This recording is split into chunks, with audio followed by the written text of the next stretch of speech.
older men don't realize this, is why younger women smile at them. Update. Stoicism. Topic: Stoic wisdom on interpersonal dynamics and self-awareness.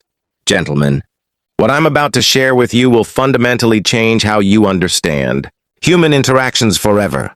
And if you're over 40, this might be one of the most important videos you watch this year. Picture this.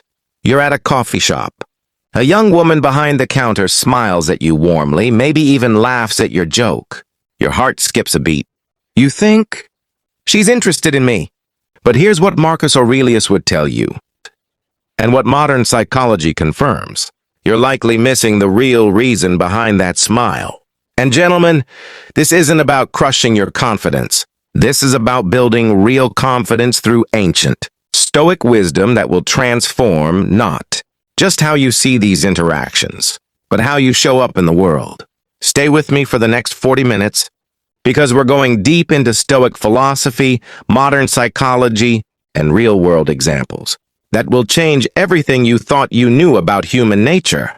Before we dive in, hit that subscribe button and ring the notification bell, because this channel is your gateway to timeless wisdom that builds genuine confidence and inner strength. Introduction and context. My name is, and for the past X years, I've been studying Stoic philosophy and its practical applications in modern life.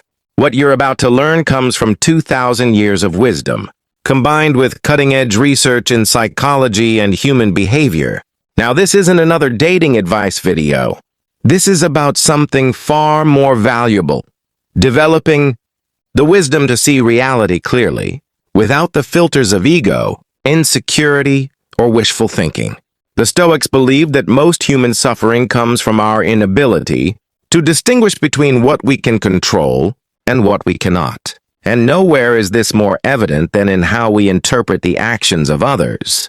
Let me tell you about my friend Robert. Robert is 52, successful, well-dressed, and genuinely believes that every young woman who smiles at him is flirting. He's been divorced twice, and he's convinced that his charm is irresistible to women half his age. But Robert is living in what Epictetus would call the prison of false impressions. And today, we're going to break free from that prison together. Part 1. The Stoic Foundation. Before we dive into the psychology, we need to understand what the Stoics taught about human perception and reality. Marcus Aurelius wrote in his Meditations, "You have power over your mind, not outside events. Realize this, and you will find strength." This applies directly to how we interpret social interactions. The Stoics identified what they called initial impressions, those immediate, often emotional reactions we have to events. But here's the key. They taught that we must examine these impressions before accepting them as truth. When a young woman smiles at you, your initial impression might be, "She finds me attractive." But the Stoic would pause and ask, "Is this impression based on evidence? Or is it based on what I want to believe?" Epictetus taught his students, "Don't explain your philosophy. Embody it." This means living with such integrity and self-awareness that you don't need external validation to feel worthy. The first Stoic principle we're applying today: true confidence comes from within, not from the perceived approval of others. But why do so many older men misinterpret these signals? The answer lies in what psychologists call confirmation bias. Our tendency to interpret information in a way that confirms our existing beliefs or desires. Part 2. The psychology behind the smile. Now let's get into the science.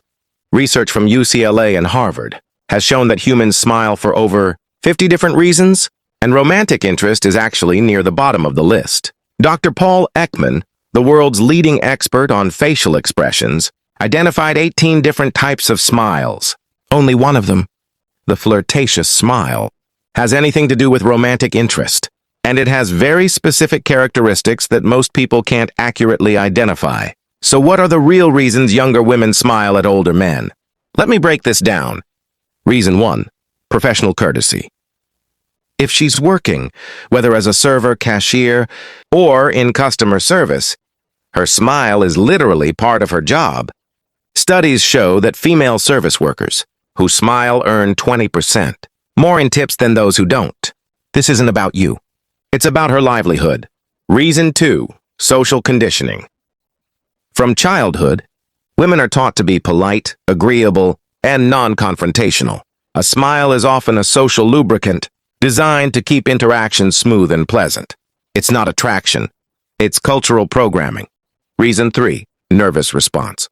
Younger women often smile when they feel uncomfortable or want to de-escalate a situation. If there's an age gap that makes her uncomfortable, the smile might actually be a defense mechanism. Reason 4. Genuine kindness. Some people are genuinely warm and kind to everyone they meet. This smile isn't about romantic interest. It's about being a decent human being. Reason 5. Respect for experience. In many cultures, younger people show respect to their elders through warm greetings and smiles.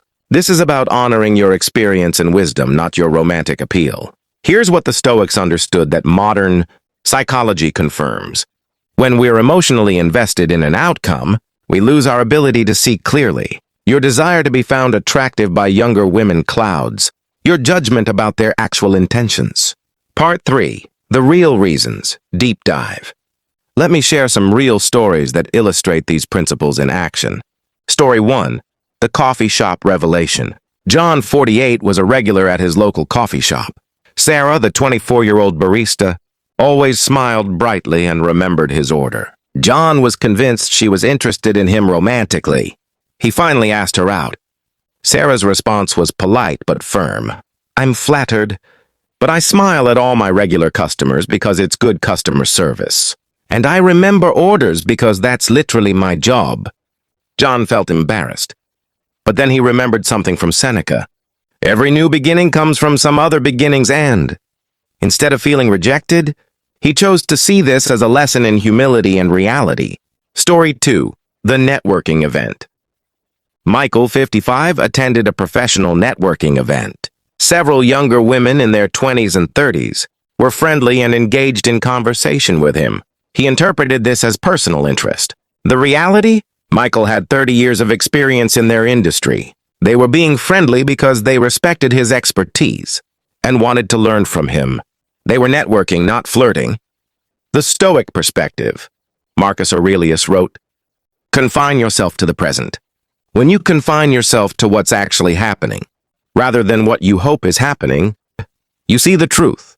This connects to what psychologists call theory of mind, the ability to understand that other people have their own thoughts, feelings, and motivations that have nothing to do with you. Older men who misinterpret smiles often suffer from what researchers call spotlight effect, the tendency to overestimate how much others are thinking about you.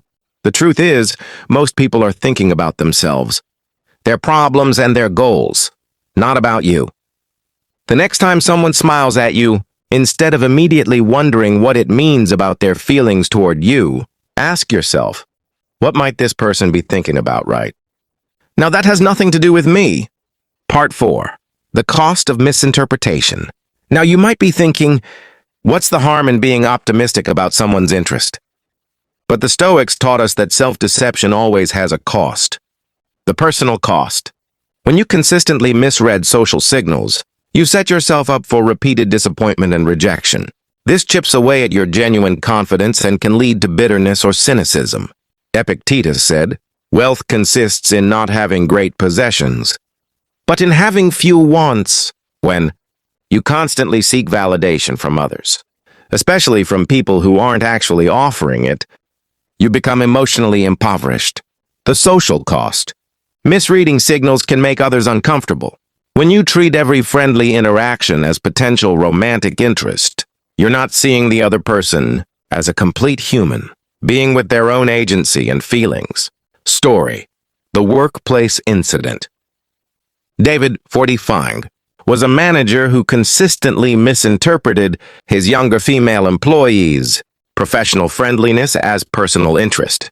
He never crossed legal lines, but his behavior made the workplace uncomfortable for everyone. Eventually, it affected his career progression because his judgment was questioned. The relationship cost. Perhaps most importantly, when you're constantly misreading signals, you miss opportunities for genuine connections. You might overlook someone who is actually interested because you're chasing shadows. Seneca wrote, "The mind that is anxious about future misfortunes is miserable." When you're constantly hoping for romantic validation, you miss the present moment and the real connections available to you. The deeper issue. The real problem isn't that you're misreading smiles. The real problem is that you're looking to others for validation of your worth as a man. This is what the Stoics would call slavery to external circumstances. True masculine confidence, the kind that actually attracts quality people into your life, comes from being secure in your own worth, regardless of how others respond to you. Part 5. Building authentic confidence. So how do you build this authentic confidence? How do you become the kind of man who doesn't need others' validation but naturally attracts respect and genuine connection? Stoic practice 1. The view from above. Marcus Aurelius regularly practiced imagining himself from a cosmic perspective. When you're wondering if someone's smile means they're interested, zoom out. In the grand scheme of your life, does this interaction really matter? Are you letting a simple smile control your emotional state? Stoic practice 2. Morning reflection. Every morning, Seneca would remind himself of what he could and couldn't control. Apply this to social interactions. You can control your behavior, your kindness, your integrity. You cannot control how others perceive you, or whether they're romantically interested. Stoic practice 3. Evening review. Each night, examine your interactions. When did you make assumptions about others' intentions? When did you seek validation? When did you act with genuine virtue versus seeking a specific response? Modern application, the 80-20 rule. Focus 80% of your energy on becoming the best version of yourself, your health, your career, your character, your interests. Spend only 20% thinking about others' responses to you. Real confidence indicators. You can receive a smile without needing it to mean anything about you. You're genuinely interested in others as people, not as potential validators. You're comfortable with yourself whether others approve or not. You can handle rejection gracefully because it doesn't threaten your core identity. I used to be like Robert, constantly looking for signs of romantic interest. Then I spent a year focusing entirely on Stoic practices, morning reflection, evening review, serving others without expecting anything in return. The transformation was remarkable. Not only did I stop misreading signals, but I started having much better interactions with everyone, including women who were actually interested in me, because I was no longer desperate for their approval. The paradox: when you stop needing others to validate you, you become infinitely more attractive to others. This is the Stoic paradox of detachment leading to better outcomes. Part 6. Practical implementation. Knowledge without application is worthless. Here's how to implement these insights starting today. Week 1. Observation. For 1 week, simply notice when you interpret others' behavior as being about you. Keep a small notebook and jot down these moments. No judgment, just awareness. Week 2. The pause. Before reacting to any social cue, take a conscious pause. Ask yourself, what else could this behavior mean? List 3 alternative explanations before settling on one. Week 3. Focus shift. Instead of wondering what others think of you, get curious about their lives. Ask genuine questions about their interests, challenges, goals. Practice seeing them as complete human beings, not as potential validators. Week 4. Internal validation. Each morning, list 3 things you genuinely appreciate about yourself. Each evening, acknowledge 1 way you acted with integrity that day. Build the habit of self-validation. Long-term practice. Monthly review. How have your social interactions changed? Are you more present with others? Are you less reactive to others' behavior? Do you feel more genuinely confident? The ultimate test. Can you receive a warm smile from an attractive younger woman and simply smile back without needing it to mean anything about you?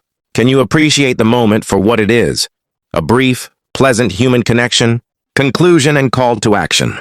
Gentlemen, what we've covered today isn't just about smiles or social interactions. It's about living with the wisdom and dignity that comes from understanding reality clearly. The Stoics knew that true power comes from mastering yourself, not from controlling others' perceptions of you. When you can walk through the world appreciating kindness without needing it to validate you, you've achieved something profound. Remember Marcus Aurelius's words, "Very little is needed to make a happy life." It is all within yourself and your way of thinking. You don't need younger women to smile at you romantically to be worthy. You don't need anyone's approval to be valuable. You are worthy because you exist, because you have the capacity for wisdom, virtue, and service to others. Your action items. Subscribe to this channel for more Stoic wisdom applied to modern life. Share this video with a friend who might benefit from this perspective. Comment below, what's one social interaction you've been misinterpreting? Start implementing the weekly practices we discussed.